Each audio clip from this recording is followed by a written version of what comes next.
Welcome to Cross Border Interviews, the show where we dive into the insights of municipal political leaders from across Canada.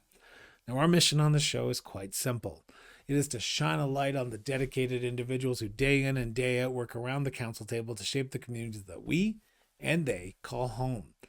And on this edition of the show, we bring you coverage from Victoria, British Columbia, where last month, 2025 Union of BC Municipalities Convention brought together delegates from every corner of the province. Among those we had the pleasure to sit down and chat with was City of Grand Forks Mayor Everett Baker.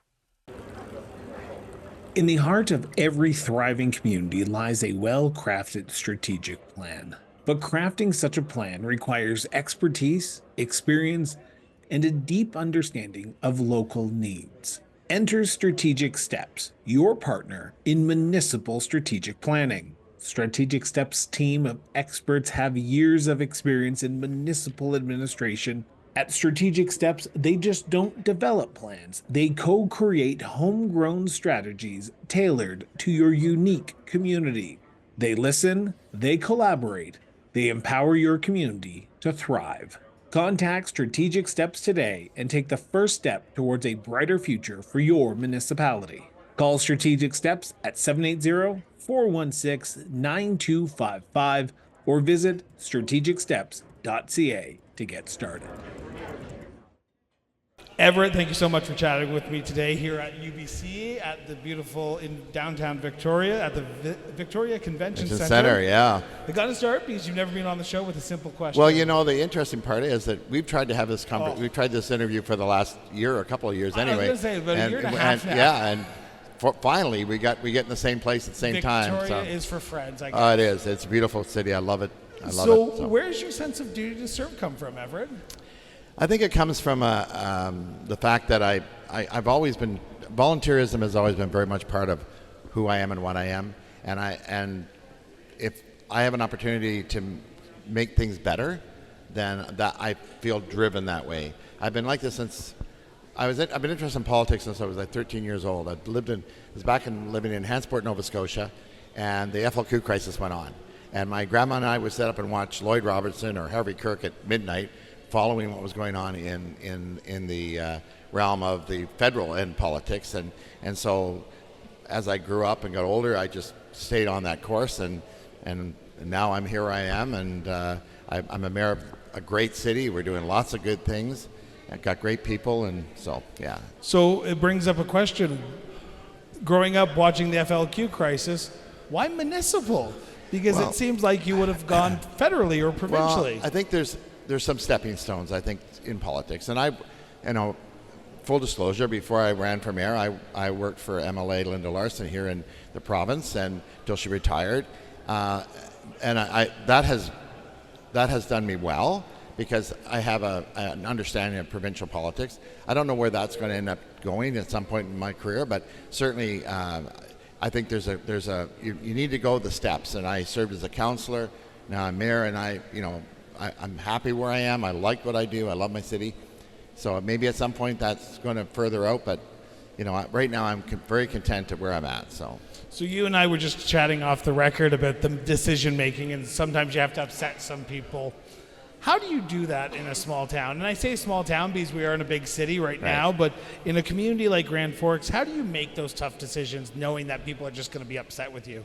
Well, it's always said you do for the greater good, right? So, and I have a great council, 6 councillors that work along a phenomenal staff. And so when we make decisions and, we debate, and at the end of the day, when the decision is made, as the mayor and the spokesperson for the city, I deliver that message. And whether I personally agreed with it or not agreed with it, doesn't matter. That's my role as mayor. I'm the spokesperson, and I carry that message to the public. And I'm okay. I'm an elected official. You can come at me. That's what my job is. Don't come after my staff. I get really touchy about those things. But as an elected official, I understand I wear it, no matter what it is. It doesn't matter if it's a good decision or a bad decision.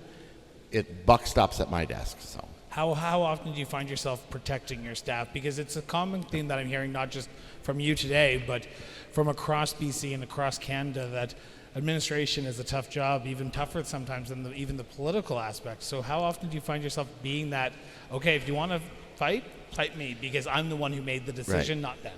It's not as bad. Maybe it's a little different in larger cities.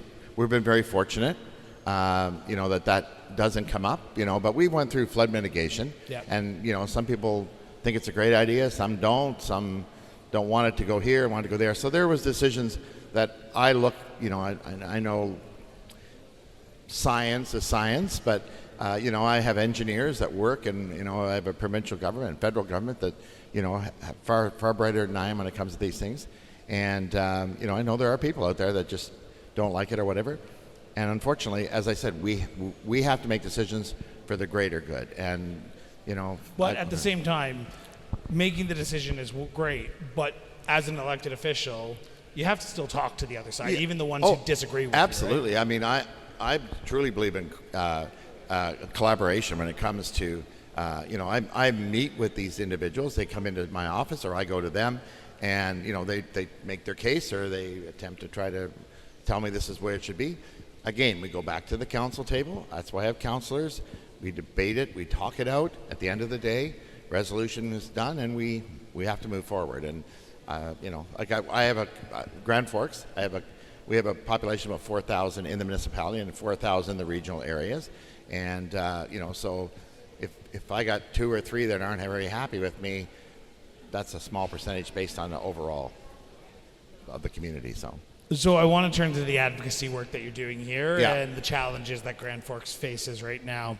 Now we are here on day technically 1 because the official ceremony's just kicked off, but technically day 3 for those who have actually been here for the 3 days beforehand. What do you hope to hear from provincial leaders that you can take back around the challenges that you're faced with right now? Well, I have a very good working relationship with the provincial government, which I consider to be a real honor to be able to do that, because that's not always the case. So oftentimes I'm in communication with government. A year from now, we're meeting on various venues, and so my advocacy doesn't just come to UBCM. It's a year long or 2 year long. I mean, obviously infrastructure is one. We're just about to complete our final work in the flood mitigation. $60-70 million that came from the feds and the provincial government. And now we have some infrastructure, like all other communities, that are fairly depleted. They're 100 years old or plus. And so, I'm trying to come up with creative ways but I understand government's strapped. I mean, you just listen to the news. It's very quick to tell you the deficits that we have. So, I get that. I understand that. So now, but I still have the right to go and say, hey guys, we need this, and how can we do this, and can we be creative? When we did flood mitigation, we did it in stages. And I think I know the provincial government appreciated that. So it wasn't, I want $80 million right now, give it to me. It was, we'll do this over a phased approach. And so I'm quite happy to do that with my infrastructure as well. Healthcare is another one that is very important to the boundary. We have a hospital. We have very fortunate that we have only had 2 ER closures over the last couple of years. That doesn't come with a lot of work. 2 is still a lot. A lot, exactly, particularly within an area where, we have Rock Creek to Christina Lake. We have mountain passes on the east, west and north of us that have to go up over. And so, any closure of my hospital is unacceptable. And I work very hard with Interior Health to make sure that doesn't happen. And if there's a potential of a closure, then I kick into gear, get out my Rolodex, and call doctors myself if I have to. And so it's a collaboration. I couldn't do that without the help of Interior Health, and I don't think Interior Health could do it without the help of municipalities. So going back to the original question a little bit, is there something you're looking for from the provincial government as you head back to Grand Forks here on Friday? I think the bottom line is right now is infrastructure. We need some funding for infrastructure. Okay, but I'm going to burst your bubble a little bit, and you kind of burst your own bubble when you mentioned your statement there. The province isn't going to come up on Friday and say, Premier Eby's not going to get up on the podium and say, guess what, everyone? Everyone's going to get the money that they have asked for. So what do you do then, going back to Grand Forks and saying, okay, we're still in the same spot, even though we've had all the conversations we needed to? I will do whatever I need to do to try to secure that funding. And my citizens need to understand that I don't stop advocating because they say no. Yeah. That's okay. You can say no. That doesn't mean that I will not continue to find ways and build relationships. I have a phenomenal relationship with some of the ministers that are responsible for infrastructure and other things, flood mitigation and things. And I work on that for that reason, because that allows them to have a more personal understanding of some of the things that I'm going through, rather than me just sitting around a desk. And most of the time, we sit around the desk with my councils, but I've already been in front of the minister. Yeah. We've already spoken about what the issues are. They, sometimes I think they think I'm stalking them, because poor Minister of Health, poor Josie, she must think I'm stalking her. But it is, these are important for rural British Columbia, different than in the Lower Mainland. So we have to work harder, and we have to travel more. We have to do more things. So, I went to FCM this year because of my forestry division, and I Interfor, 160 employees. They provide $1 million to outside contractors. We can't afford to lose. That's important. So, if I get an advocacy to go to Ottawa, I'll go to Ottawa. So the municipality's kind of doing it alone right now, because while the provinces will say the money will come next budget, the federal government say wait for the budget. Let's be honest, municipalities have to do it alone. Yep. So what does Grand Forks do in the short term right now? Let's take out the advocacy work Yep. that you're doing, because you still need to grow your community. You still need to pay Right. for projects that are Yep. going on. And I can imagine, because we just saw what happened down in your neck of the woods a few years ago around the Soyuz with raising property taxes Right. and raiding water. You can't do that. Or you can, but you just have to get ready for the backlash. What does Grand Forks do in the short term to prepare for the long term? Well, I think that a lot of And this, are you set up for the long term? we have what I'm finding is we're having more and more because of the flood protection that we've been done. Now we start to see investment interested coming to our community. We just got a brand new hotel going in downtown. Ooh. We have another. We've got McDonald's that was new to our community. So we're starting to see some of these corporate dollars. I'm running into developers who are calling me and say, "Look, what are you interested in? Here's what we're thinking," and so that helps. We've been very fortunate. We've kept our taxes in the low single digits, and I think that's where we will continue to go. I'm not, someone says, Baker, we're going to do 1.0 tax increase. I'm sorry, you're not going to get that from this mayor, because I know, I've seen the results of communities that have done zero, and now it's on. And I have grandchildren, I have children who live in the community. All my kids actually live in Grand Forks. I'm not about to burden them with something that, just because if I say zero taxes, you're going to say, oh, Everett, you're my best friend, and we're going to elect you. So, I think there's a balance. You've got to have your staff, when it comes to budgeting. Again, my CAO, Duncan Redford, very good. He goes out, he sees talks to our manager and say, look, you're going to come, I'm going to bring what your wants to council are, but I don't want to have to go back and they say, oh, no, I was able to save another couple $100,000 here. You come with your best dollar forward. And because I have a great faith in my staff and I trust them, then I'm prepared then to put that piece together to allow us to move forward. And it's not always with taxation. There's, we're always looking for other ways and avenues to get the funds necessary to do the work that's necessary for us to maintain. And we've been very fortunate. We've been very, very fortunate to get the funds that we have to be able to do what we can do. Now we're at the stage, once this is complete, which I think we'll be done by the end of this year. Now Grand Forks is open for business.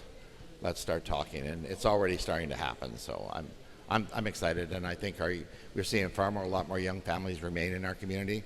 In years past, they'd graduate, go to university, come back when they're 66, with grandchildren in tow. We're finding, because of the connectivity, the lifestyle that we have, we were the most affordable city in British Columbia in the media in January.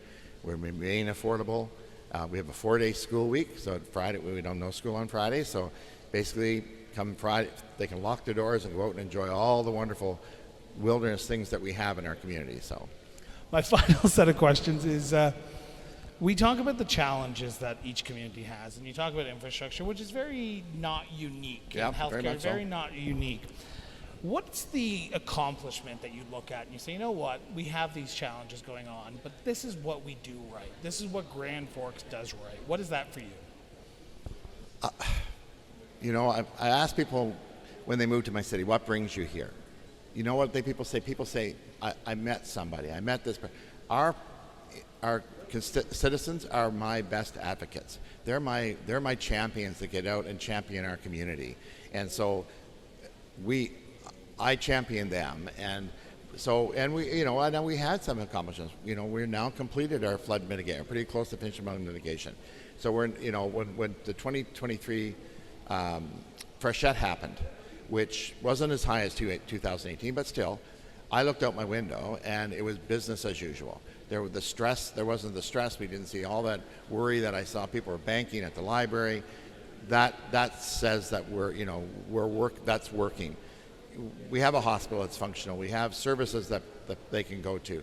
Again, that's accomplishment of the City Council. It's our advocacy work. I know it seems to be repetitive, but it really, as a municipality, that's your voice, is your advocacy to get things done. And may not be done while I'm still mayor, but that doesn't mean that that advocacy should cease. So my final set of questions, and it's about where we are right now, is UBCM. What is the benefit for a community of Grand Forks to be part of an organization, a union of British Columbia municipalities? Okay. It's a very tough question. It is, but it's coming together. You're not just your own voice. If it was just me out in the wilderness, I probably wouldn't be very successful. But coming together in this community, I've made longtime friends here. I run into colleagues. I run into ministers. This is an organization that is entirely set up to speak for municipalities and give them a voice to government. Now, I could probably do on my own, but it's easier to do it together. And so I'm running for director at large here tomorrow. And because so by the time this airs, we'll know the answer. That's but right. Whether or not I was successful or not, who knows? But it is. It's an organization. Same with my KBLG and my regional ones, my regional district. All these things give us a voice in Grand Forks to a much broader paintbrush, and that's how I look at things. I look at a broader brush.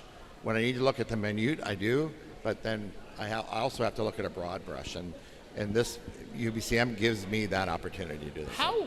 That's great, but how much of it is also you get to chat with mayors same size as you from across the province, and you go.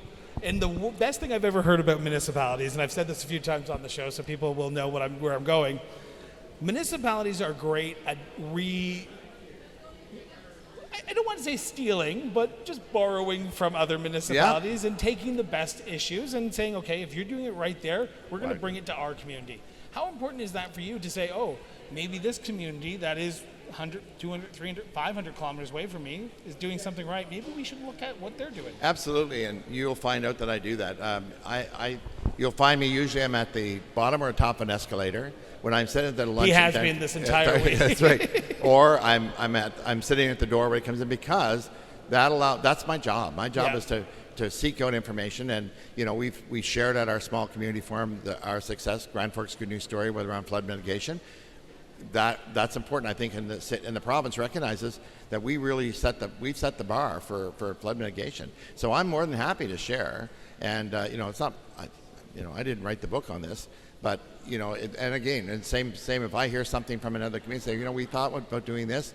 Great, I'll investigate and I'll reach out and I'll get my staff to reach out to them and see what's the magic that they've got, and if I can redo that and use that in Grand Forks, absolutely, and vice versa. We're not exclusive. I'm happy to share our greats and our not so greats. So it's the only level of government I openly hear that people will openly steal from the best. Yeah, that's right. Everett, go ahead. Yeah, no, that's fine. No. I was going to say, I want to thank you so much for doing this, but I want to end on one last question. Okay. What makes the city of Grand Forks, I was going to say town, but it's the city of Grand Forks, such a unique place to live, work, and raise a family? A lot of it has to do with the heritage we have. Yeah. We have a large Doukhobor heritage that runs deep. So that is certainly there. We're a mining town. We have agriculture. I mean, you come down over Spencer Hill, and you see heading towards anywhere else in Alberta. and you see the vastness of our agricultural area, and then in the middle of that is the municipality that provides all the services. You know, if you want rural life, we got it. If you want the big city life, we can provide that too. We got ski hills on either side of us. We have trails and biking, and so the rounded health component, and you can find and still work and connectivity and all that. Makes us affordable, makes us a very good place to settle down and grow. And, you know, that's part of the Grand Forks story, and that's what we do. So, and that's what brought me to Grand Forks and my family, and we remain. And I don't see any intention of going anywhere else, as far as I can picture anyway. So, Mayor Baker, thank you so much for doing you're this. welcome, Greatly Chris. Appreciate it. Good luck, my friend. We'll talk to you soon. Thank you for tuning in for another edition of Cross Border Interviews. Now, we hope you've enjoyed the conversation and gained some valuable insights from the most recent Union of British Columbia Municipalities Convention in beautiful downtown Victoria, BC, and from today's guests. To stay in the loop with all the latest episodes, don't forget to subscribe to the show on your favorite podcast platform, or if you're watching this on YouTube, hit that subscribe button today. Now, for even more content and learn more about the people and the communities that we feature on this show and our sister shows, visit us online at crossbordernetwork.ca. Your support means the world to us. So share this episode with your friends, your family, and yes, even your community, and help keep the conversation going. Until next time, stay informed, stay engaged, and we will be back with a brand new episode of Cross Border Interviews shortly. Till then, everyone.